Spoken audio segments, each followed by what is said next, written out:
आज के मुख्य समाचार। भारत पाक क्रिकेट मैच का कड़ा विरोध। संकट की घड़ी में केंद्र सरकार हिमाचल के साथ। हिमाचल में 17 सितंबर से 2 अक्टूबर तक सेवा पखवाड़ा। द बंगाल फाइल्स फिल्म में दमदार अभिनय। शिमला की ऐतिहासिक विक्ट्री टनल बदहाल। शिमला में खुला मॉडर्न फूड कोर्ट और गेम जोन। पीयूष ने हिमदर्शन टीवी से की बातचीत। अब समाचार विस्तार से। आम आदमी पार्टी के पूर्व प्रवक्ता और हिमाचल प्रदेश के वरिष्ठ नेता डॉक्टर राजेश चांदना ने भारत और पाकिस्तान के बीच होने वाले क्रिकेट मैच का कड़ा विरोध करते हुए इसे देश की संवेदनाओं के साथ खिलवाड़ करार दिया है। उन्होंने जनता से इस मैच का पूर्ण बहिष्कार करने की अपील की है। डॉक्टर चांदना ने एक बयान में कहा कि पाकिस्तान बार बार सीमा पार से आतंकवाद को प्रायोजित करता है और हमारे जवानों की शहादत का अपमान करता है। ऐसे में उसके साथ किसी भी तरह का खेल या सांस्कृतिक संबंध रखना नैतिक रूप से गलत है। उन्होंने यह भी आरोप लगाया कि खेल के नाम पर पाकिस्तान को अंतर्राष्ट्रीय मंच मिल रहा है, जो देश की सुरक्षा और राष्ट्रीय गौरव के लिए हानिकारक है। दुबई में भारत और पाकिस्तान का एक क्रिकेट मैच खेला जाना, मैं ये बात रखना चाहता हूं कि 22 अप्रैल को जो हमारे देश में वारदात हुई पहलगांव में, 26 महिलाओं का सुहाग उजाड़ा गया चिन्हित करके। उसके बाद ऑपरेशन सिंदूर में हमारे जवान शहीद हुए। हमारा देश ये बात भूला नहीं है। हम इतने निर्दयी और असंवेदनशील नहीं हैं कि हम इस बात को भूल जाएं।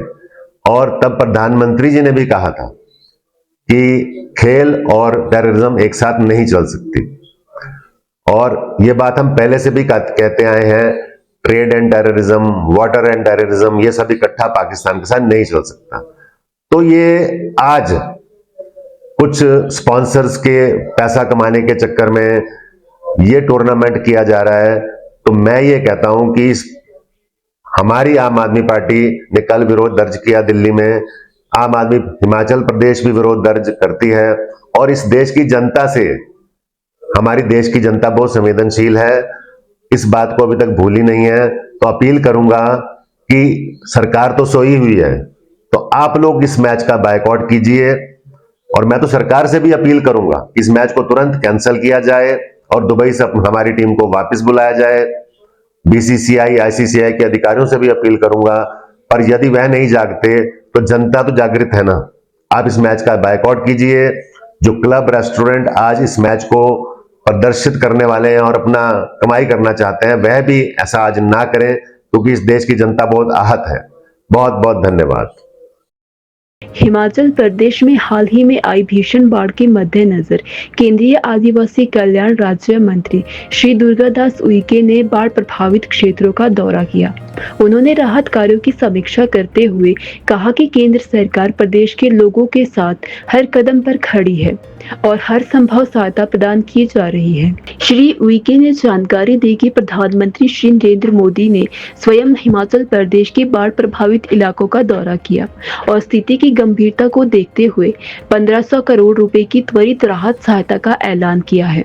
उन्होंने बताया कि केंद्र सरकार राहत और पुनर्वास कार्यों में पूरी गंभीरता और तत्परता के साथ जुटी हुई है, ताकि प्रभावित परिवारों को समय पर जरूरी सहायता पहुंच सके। श्री उइके ने कहा कि हम सब मिलकर इस संकट की घड़ी में हिमाचल के साथ खड़े हैं। प्रधानमंत्री श्री नरेंद्र मोदी के नेतृत्व में सरकार जनहित को सर्वोपरि रखते हुए हर जरूरी कदम उठा रही है। इस अवसर पर उनके साथ स्थानीय विधायक, जिला प्रशासन के अधिकारी और राहत कार्यों में लगे कर्मचारी भी मौजूद रहे। उन्होंने राहत शिविरों का निरीक्षण कर प्रभावितों से बातचीत भी की और केंद्र की ओर से हर संभव मदद का आश्वासन दिया। भारतीय जनता पार्टी की प्रदेश अध्यक्ष डॉक्टर राजीव बिंदल ने घोषणा की है कि प्रधानमंत्री श्री नरेंद्र मोदी के जन्मदिन से लेकर गांधी जयंती तक सेवा पखवाड़ा पूरे प्रदेश में मनाया जाएगा।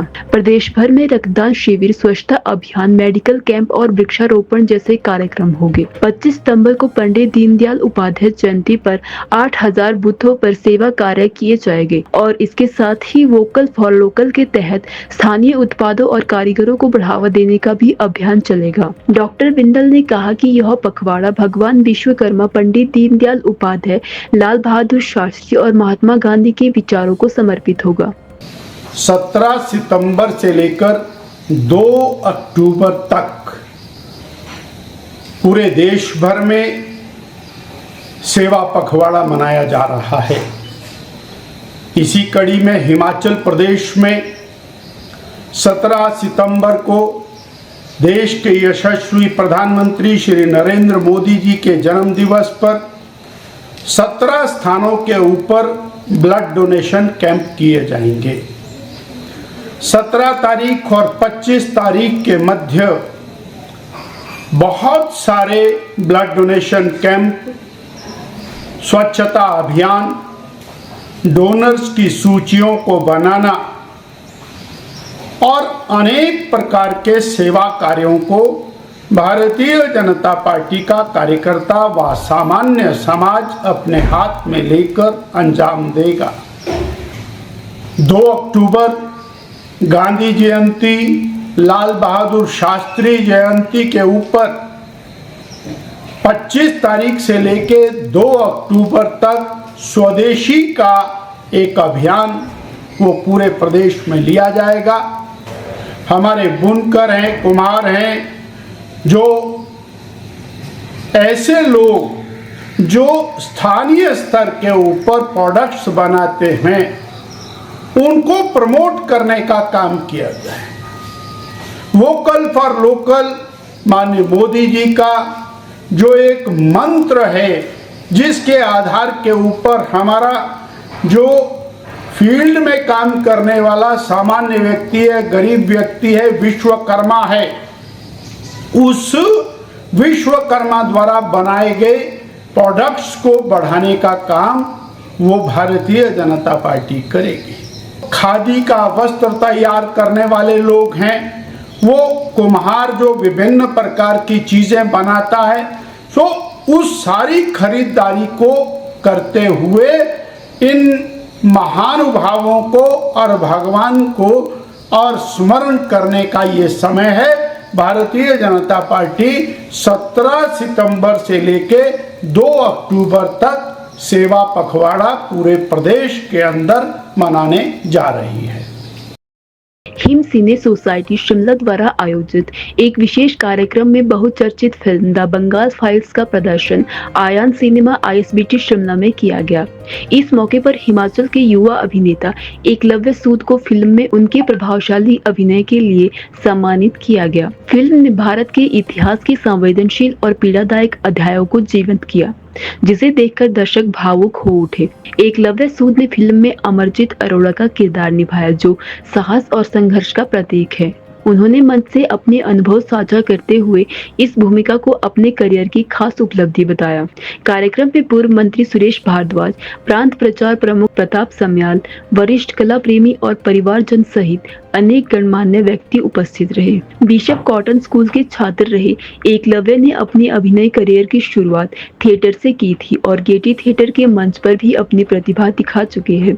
हिमाचल की माटी से निकले इस युवा कलाकार से दर्शकों को भविष्य में और भी सशक्त भूमिकाओं की उम्मीद है। फिल्म देखना बहुत इम्पोर्टेंट है। ये फिल्म सिर्फ आज के एंटरटेनमेंट के पर्सपेक्टिव से नहीं बनी हुई है। ये फिल्म हम लोगों को पुराने फैक्ट चेक करने के लिए प्रेरित करती है। बहुत सारे ऐसे हमारे जितने भी पेट्रियाट लोग रहे हैं और जिन्होंने भी देश के लिए कुछ काम किया है, बहुत ज़रूरी है कि वो ये जानें कि हकीकत क्या रही है और उस हकीकत को आप अपनी कसौटी पे तोलें और उसके बाद ही फैसला करें कि ये फिल्म आपको कितनी जागरूक करती है। और विवेक सर के लिए बहुत इम्पोर्टेंट हमारा मैसेज है कि प्लीज़ आप ऐसा सिनेमा बनाते रहिए जिससे कि एक राष्ट्रवादियों की फौज खड़ी हो पाए। Thank you so much.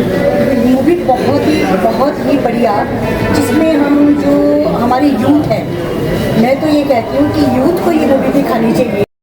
राजधानी शिमला की ऐतिहासिक धरोहर में से एक विक्ट्री टनल जो अंग्रेजों के समय बनाई गई थी, आज बदहाल स्थिति में पहुंच गई है। लगातार हो रही बारिश और टनल में समुचित जल निकासी की व्यवस्था न होने के कारण यह टनल अब आम लोगों के लिए सुरक्षा का नहीं बल्कि जोखिम का प्रतीक बनती जा रही है। टनल के भीतर पैदल चलने के लिए बने फुटपाथ पर पानी जमा हो गया है और उसमें कीचड़ फैल गया है। लोगों का कहना है कि हर दिन इस टनल से गुजरना एक डर से कम नहीं है। खासकर सुबह और शाम के समय जब रोशनी कम होती है तो कीचड़ और पानी में फिसलने का खतरा बढ़ जाता है। टनल के अंदर सड़क की सतह जगह जगह से टूट चुकी है, गहरे गड्ढे बन चुके हैं जो बरसात के पानी में दिखाई भी नहीं देते। कार चालक जैसे तैसे बैलेंस बना लेते हैं, लेकिन दो पहिया वाहन चालकों के लिए ये गड्ढे किसी बड़े हादसे का कारण बन सकते हैं। टनल के निर्माण के समय से ही इसकी नालियों की व्यवस्था सीमित थी, लेकिन बीते वर्षों में इसकी सफाई या मरम्मत पर कोई ध्यान नहीं दिया गया। यही कारण है कि बारिश का पानी निकास न मिलने पर फुटपाथ और सड़क पर भर जाता है। विक्ट्री टनल को शिमला की संस्कृति और ऐतिहासिक छवि से जोड़कर कई बार सजाया गया था। दीवारों पर हिमाचली कला और प्राकृतिक सौंदर्य को चित्रित किया गया था, लेकिन अब जल भराव और कीचड़ के कारण इन चित्रों पर मिट्टी और काई जम गई है, जिससे टनल की आकर्षण शक्ति खत्म होती जा रही है। टनल में रोज आना जाना रहता है हमारा, और यहाँ पर बहुत ज़्यादा जो मलबा है इकट्ठा हो गया हुआ है, गड्ढे पड़ गए हैं। गाड़ियों के लिए तो ठीक है, जो पब्लिक आती जाती रहती है उनके लिए यहाँ पानी भर जाता है तो सारे कपड़े गीले हो जाते हैं, और मोटर बाइक्स वगैरह उनके लिए भी बहुत दिक्कत वाले हैं। कीचड़ भर गया हुआ है, साइड में जितने भी ये है फुटपाथ है उस पर मिट्टी भरी हुई है। प्रशासन इस तरफ ध्यान नहीं दे रहा, लेकिन ये उसको साफ़ कर देना चाहिए ताकि लोगों के लिए आने जाना। हाँ, पानी यहाँ इकट्ठा हो जाता है तो चलने वालों को बहुत दिक्कत होती है। नालियों में इकट्ठा हो जाता है, जिस टाइम बारिश होती है उस टाइम तो बहुत ही ज़्यादा हो जाता है। बारिश होने के कारण यहाँ पर आने जाने वालों को बहुत ज़्यादा दिक्कत है। ये इस तरफ ध्यान देना चाहिए बस।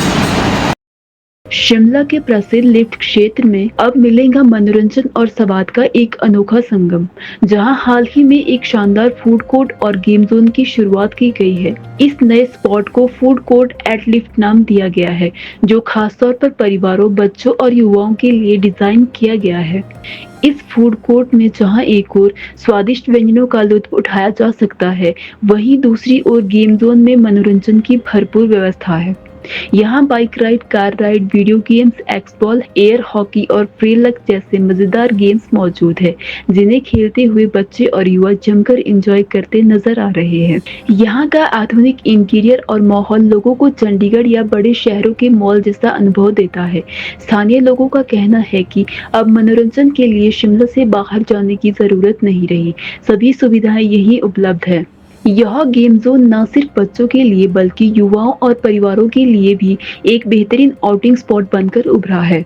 शिमला के ठंडे मौसम में गर्म माहौल और गेम्स का मजा लोगों को खासा लुभा रहा है। स्थानीय दुकानदारों और निवासियों ने इस पहल का स्वागत किया है। उनका कहना है कि यह स्थान पर्यटकों और स्थानीय लोगों के लिए एक नया आकर्षण केंद्र बनेगा और शिमला की आधुनिक पहचान को और मजबूत करेगा। फूड कोर्ट एट लिफ्ट अब शिमला के दिल में एक नया ट्रेंडी और फैमिली फ्रेंडली स्पॉट बन चुका है, जहां आप खाना, मस्ती और खेल तीनों का मजा एक ही जगह पर ले सकते हैं।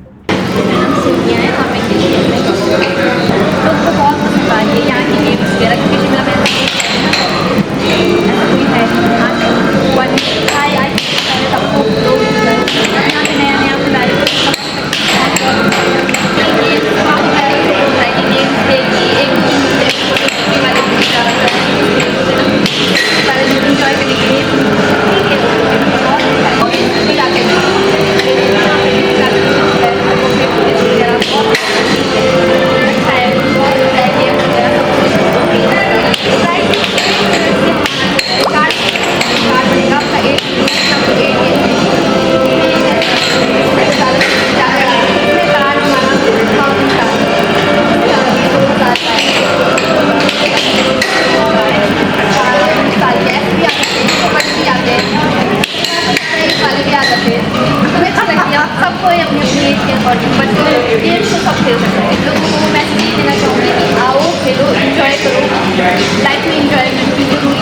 खरीद के तो आओ, जिसके पास है हमारा यहाँ पे सोफा कपड़े तेल धोने सब कुछ बहुत अच्छा है। एक बार आप आओ, ट्राई करो।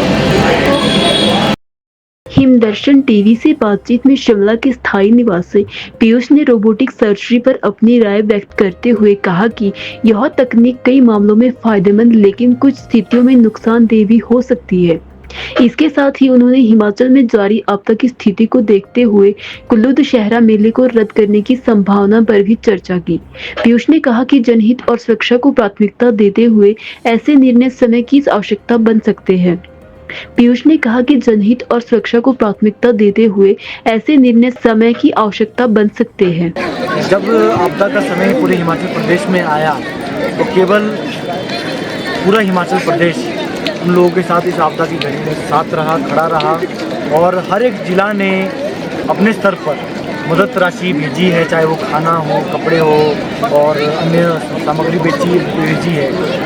वह बहुत ही बड़े स्तर पर सेवा के भाव से लोगों ने सहायता की और युवाओं के हमारे जो युवा साथी हैं उन सभी ने भी बहुत ही अच्छे तरह से पार्टिसिपेट किया इस पूरे डिज़ास्टर के टाइम पे। और मैं और पिछले कुछ दिनों से मौसम भी बहुत साफ़ है तो मैं भगवान का भी हम सब शुक्रगुजार है कि और यही प्रार्थना करते हैं कि आने वाले समय में भी मौसम ऐसा ही रहे और लोगों को जान मान का नुकसान ना हो और हम उन पीड़ित परिवारों के साथ खड़े हैं जिन्होंने अपने घर खोए हैं, मकान खोए हैं और अपनों को खोए।